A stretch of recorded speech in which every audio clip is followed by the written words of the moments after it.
हम अपनी पूरी ताकत लगा देते हैं, अपनी पूरी ईमानदारी झोंक देते हैं, लेकिन बदले में हमें सिर्फ असफलता, निराशा और अपनों से धोखा मिलता है। उस समय मन में एक गहरा तूफान उठता है। आंखों से बहते आंसुओं के बीच हम ऊपर वाले से पूछते हैं कि हे परमात्मा, मेरे साथ ही ऐसा क्यों? मैंने तो किसी का दिल नहीं दुखाया, मैंने तो पूरी निष्ठा से अपना कर्म किया, फिर मेरे हिस्से में यह अंतहीन दुख क्यों? हम सोचते हैं कि भगवान हमारी पुकार नहीं सुन रहे हैं। लेकिन मेरे प्यारे भाई बहनों, आज मैं आपको श्री कृष्ण की वह शिक्षा बताने जा रहा हूं जो आपके जीवन के हर दुख, हर घाव और हर धोखे पर मरहम का काम करेगी। जब आपके जीवन में सब कुछ गलत हो रहा हो, जब आपके अपने हाथ छुड़ा कर जा रहे हो, तो बस एक बात को अपने मन के मंदिर में मजबूती से बांध लेना, धैर्य रखो, क्योंकि जो कुछ भी हो रहा है वो तुम्हें तोड़ने के लिए नहीं, बल्कि तुम्हें भीतर से एक बहुत ही मजबूत और बेहतर इंसान बनाने के लिए हो रहा है। हम मनुष्य अपनी बुद्धि से केवल वर्तमान का दुख देखते हैं, हमें वह घाव दिखाई देता है जो आज दर्द दे रहा है, लेकिन वह परम पिता परमात्मा, वह द्वारकाधीश हमारा पूरा भविष्य देख रहा होता है। आप एक बहुत ही सुंदर उदाहरण से इसे समझिए। जब एक कुम्हार मिट्टी से घड़ा बनाता है तो वह मिट्टी को खूब गूंथता है, उसे पीटता है और फिर चाक पर चढ़ाकर उसे तेजी से घुमाता है। अगर उस मिट्टी में जान होती तो वह क्या कहती? वह यही रोती कि मुझे क्यों पीटा जा रहा है, मुझे क्यों इतनी तेजी से घुमाया जा रहा है। लेकिन कुम्हार जानता है कि अगर आज उसने इस मिट्टी को नहीं पीटा, अगर आज इसे चाक पर नहीं घुमाया, तो यह मिट्टी कभी भी वह सुंदर और मजबूत घड़ा नहीं बन पाएगी जो तपती गर्मी में लोगों की प्यास बुझा सके। आपका जीवन भी उसी मिट्टी की तरह है और भगवान उस परम कुम्हार की तरह है। जब आपके जीवन में विपत्तियां आती हैं तो असल में भगवान आपको गूंथ रहे होते हैं, आपको आकार दे रहे होते हैं। वे आपके भीतर के अहंकार, मोह और कमजोरियों को पीट पीट कर बाहर निकाल रहे होते हैं। उस समय दर्द होना स्वाभाविक है, लेकिन यदि आप उस चाक पर धैर्य के साथ टिके रहे तो जब आप बाहर आएंगे तो आपकी मजबूती और आपकी सुंदरता देखकर पूरी दुनिया हैरान रह जाएगी। हम अक्सर एक बहुत बड़ी गलती करते हैं, हम एक सुंदर सी कढ़ाई को पीछे की तरफ से देखते हैं। जब आप किसी बुने हुए कपड़े या कालीन को पीछे से देखते हैं तो उसमें अनगिनत धागे उलझे हुए दिखाई देते हैं, गांठें दिखाई देती हैं और उसका कोई आकार समझ नहीं आता। हमें लगता है कि ये कितना भद्दा और उलझा हुआ है। लेकिन जैसे ही आप उस कपड़े को पलटकर सीधा करते हैं तो आपको एक बेहद खूबसूरत तस्वीर नजर आती है। हमारा जीवन भी इसी तरह है। हम अपने जीवन की घटनाओं को नीचे से, यानी इंसान की सीमित दृष्टि से देख रहे हैं। हमें उलझे हुए धागे, दुख, बीमारियां और धोखे दिखाई दे रहे हैं। लेकिन ईश्वर उस जीवन रूपी कपड़े को ऊपर से बुन रहा है। वह एक बहुत ही सुंदर तस्वीर बना रहा है। उसे पता है कि कौन सा काला धागा, कौन सा सफेद धागा कहां लगाना है। इसीलिए जीवन में जो भी बुरी घटनाएं घट रही हैं उन पर अपना धैर्य मत खोइए। ईश्वर को अपना काम करने दीजिए। जब सही समय आएगा और वह पर्दा पलटेगा तो आप खुद उस खूबसूरत तस्वीर को देखकर ईश्वर के चरणों में गिर पड़ेंगे। एक बहुत ही सत्य और प्रेरणादायक कहानी है। एक बार एक व्यक्ति ने अपने खेत में बांस का एक बीज बोया। उसने उस बीज को पानी दिया, धूप का ध्यान रखा और खाद डाली। 1 साल बीत गया लेकिन जमीन के ऊपर कुछ नहीं निकला। आसपास के किसानों ने मजाक उड़ाना शुरू कर दिया। दूसरा साल भी बीत गया, फिर भी कोई पौधा बाहर नहीं आया। तीसरा, चौथा और 5वां साल भी ऐसे ही बीत गया। वो व्यक्ति लगातार पानी देता रहा, उसने धैर्य नहीं छोड़ा। और फिर 5 साल बाद एक चमत्कार हुआ। जमीन से एक छोटा सा पौधा निकला और केवल 6 हफ्तों के भीतर वह बांस का पौधा 90 फीट तक लंबा हो गया। अब सोचिए, क्या वह बांस केवल 6 हफ्तों में बड़ा हुआ था? नहीं, उन 5 सालों में जब जमीन के ऊपर कुछ दिखाई नहीं दे रहा था, तब वो बांस जमीन के भीतर अपनी जड़ों का जाल बिछा रहा था, अपनी जड़ों को इतना गहरा और मजबूत कर रहा था कि वह 90 फीट की ऊंचाई का वजन सह सके। अगर वह पहले ही साल में बाहर आ जाता तो हवा के एक झोंके से टूटकर गिर जाता। ईश्वर भी आपके साथ यही कर रहे हैं। आपको लगता है कि आप सालों से मेहनत कर रहे हैं, सालों से संघर्ष कर रहे हैं, लेकिन कोई परिणाम नहीं मिल रहा है, कोई सफलता नहीं मिल रही है। लेकिन वास्तव में भगवान आपके भीतर धैर्य, सहनशीलता और ज्ञान की जड़ों को मजबूत कर रहे हैं।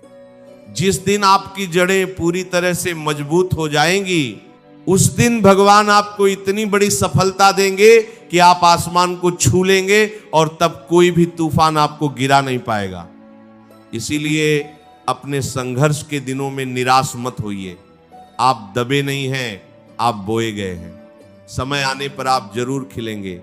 रिश्तों की बात करें तो आज के समय में इंसान सबसे ज्यादा रिश्तों के कारण ही रोता है। हम किसी इंसान से बहुत उम्मीद लगा बैठते हैं, हम उसे अपना भगवान मान लेते हैं, अपना सुख दुख सब उस पर निर्भर कर देते हैं। और जब वह इंसान हमारी उम्मीदों पर पानी फेरता है या हमें छोड़कर चला जाता है, तो हमें लगता है कि हमारी दुनिया खत्म हो गई। हम महीनों सालों तक उस इंसान के लिए रोते हैं। लेकिन मेरे प्यारे भक्तों, यह समझना बहुत जरूरी है कि आपके जीवन से किसी का जाना भी ईश्वर की एक बहुत बड़ी योजना का हिस्सा है। कई बार भगवान किसी रिश्ते को इसलिए तोड़ देते हैं क्योंकि वह रिश्ता आपके भविष्य के लिए जहर बनने वाला था। वह इंसान आपकी आध्यात्मिक उन्नति, आपके आत्मसम्मान और आपकी शांति को पूरी तरह से नष्ट कर देता। भगवान को आपसे ज्यादा पता है कि आपके लिए कौन सही है और कौन गलत। जो लोग आज आपको धोखा दे रहे हैं, वे असल में ईश्वर के द्वारा आपके जीवन से बाहर निकाले जा रहे हैं। इसे ईश्वर का संरक्षण मानिए, सजा नहीं। जब कोई अपना हाथ छुड़ाता है तो बहुत तकलीफ होती है, लेकिन उसी खाली हाथ को जब ईश्वर थाम लेते हैं तो जीवन स्वर्ग बन जाता है। इसलिए जो चला गया उसे खुशी खुशी विदा कीजिए और अपने मुरलीधर को धन्यवाद दीजिए कि उसने समय रहते आपको एक बड़े धोखे से बचा लिया। श्री कृष्ण के अपने जीवन को ही देख लीजिए। अगर भगवान चाहते तो क्या वे एक राजा के घर में महल्लों के सुख में जन्म नहीं ले सकते थे? लेकिन उन्होंने जन्म लिया मथुरा के एक अंधेरे कारागार में। जन्म लेते ही उन्हें अपनी सगी मां देवकी और पिता वसुदेव से अलग होना पड़ा। जिस गोकुल में उनका बचपन बीता, जहां उन्हें इतना प्रेम मिला, वह गोकुल, वे सखा और वह राधा भी उन्हें युवावस्था में छोड़नी पड़ी। उन्होंने अपने जीवन में कभी सुख से एक जगह बैठकर राज नहीं किया। उनके जीवन में पग पग पर संघर्ष था। लेकिन क्या आपने कभी श्री कृष्ण की किसी भी मूर्ति या तस्वीर में उन्हें रोते या उदास देखा है? नहीं। उनके चेहरे पर हमेशा एक मनमोहक मुस्कान होती है। उन्होंने अपने जीवन से पूरी मानव जाति को यह संदेश दिया कि परिस्थितियां चाहे कितनी भी विपरीत क्यों न हो, अपना धैर्य और अपनी मुस्कान कभी नहीं छोड़नी चाहिए। संघर्ष ही जीवन का सत्य है और इसी संघर्ष से इंसान महान बनता है।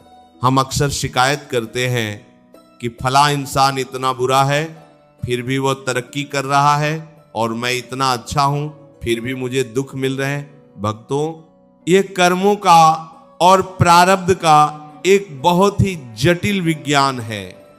जब एक सुनार असली सोने को देखता है तो वह उसे आग में तपाता है, उसे हथौड़े से पीटता है ताकि उससे सुंदर आभूषण बन सके। लेकिन क्या आपने कभी किसी सुनार को लोहे या पीतल के टुकड़े को इतनी मेहनत से तराशते हुए देखा है? नहीं, क्योंकि वह जानता है कि पीतल से कभी कुंदन नहीं बन सकता। भगवान भी उसी को दुख और संघर्ष की भट्टी में डालते हैं जिसके भीतर उन्हें असली सोना दिखाई देता है। वे आपको तपस्या की आग से गुजार रहे हैं ताकि आपके भीतर छिपी हुई दिव्यता, आपकी असली ताकत बाहर आ सके। कुरुक्षेत्र के मैदान में जब अर्जुन ने अपने ही सगे संबंधियों को देखा तो उसका धैर्य जवाब दे गया था। उसके हाथ से गांडीव धनुष खिसक रहा था, वह वर्तमान की उस पीड़ा से भागना चाहता था, लेकिन तब श्री कृष्ण ने उसे जो ज्ञान दिया वही हम सबके जीवन का आधार है। उन्होंने अर्जुन से कहा कि तेरा काम परिस्थितियों से भागना नहीं है, तेरा काम केवल अपना कर्म करना है, फल की चिंता करना तेरा काम नहीं है। जब जीवन का युद्ध बहुत भयानक हो जाए, जब चारों तरफ से हार नजर आ रही हो, तब भागिए मत, डटकर खड़े रहिए, अपनी तरफ से पूरी ईमानदारी से अपना काम कीजिए और परिणाम को उस परम शक्ति पर छोड़ दीजिए। आज के युग में मनुष्य की सबसे बड़ी बीमारी अधीरता यानी जल्दबाजी है। हमें हर चीज तुरंत चाहिए। हमने प्रार्थना की और हम चाहते हैं कि अगले ही पल चमत्कार हो जाए, लेकिन प्रकृति का नियम ऐसा नहीं है। एक माँ के गर्भ में भी बच्चे को पूरी तरह से विकसित होने में 9 महीने का समय लगता है। अगर जल्दबाजी में बच्चा पहले बाहर आ जाए तो उसका जीवन खतरे में पड़ जाता है। उसी तरह आपकी सफलता, आपकी शांति और आपकी खुशी का भी एक निश्चित समय है। ईश्वर आपके लिए जो पका रहे हैं वो बहुत ही धीमी आंच पर पक रहा है ताकि उसमें स्वाद भी हो और वो सुपाच्य भी हो। इसीलिए अपने समय का इंतजार कीजिए। जीवन की इस यात्रा में जब भी आपका मन व्याकुल हो, जब भी आपको लगे कि अब आप टूट रहे हैं, तो अपने भीतर के उस एकांत को खोजिए। किसी एकांत स्थान पर बैठिए, अपनी आंखें बंद कीजिए और लंबी लंबी सांसें लीजिए। महसूस कीजिए कि आप अकेले नहीं हैं।